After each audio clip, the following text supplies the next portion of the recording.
মন্নান চাচার পাম্পো তেল ভরছি।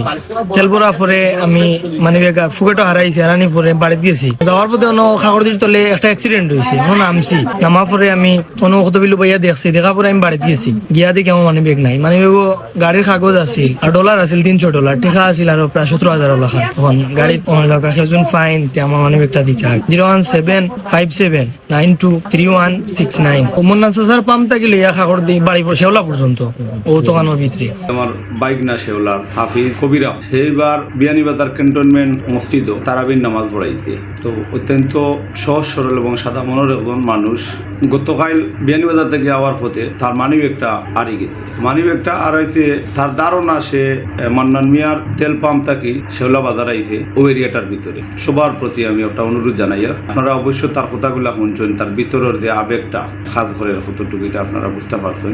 আমি অনুরোধ করবো সবে একটু আপনারা আশপাশ খেয়াল রাখবা, যেহেতু হে সারাটা রমজান মাস থেরাপি পড়াইছে। আমার ধারণা হয়তো তার ঈদ উপহার হিসাবে এই টাকাগুলা এবং যারা হয়তো আরো যারা ঈদের বকশিস হিসাবে তারা কিছু ডলার দিছে, তার $300 এবং আরো 17,000 টাকা এই টাকাটা তার হারিয়ে গেছে। আরো কিছু ডকুমেন্ট তার পেপার আছে। আমি আবারও অনুরোধ করি আর যে আপনারা এটা তারা একটু শেয়ার করবা, ও ব্যক্তির খান পর্যন্ত পৌঁছানি, যাতে যে সে জানতে পারে ও মানুষটার এই জিনিসটা হারিয়েছে।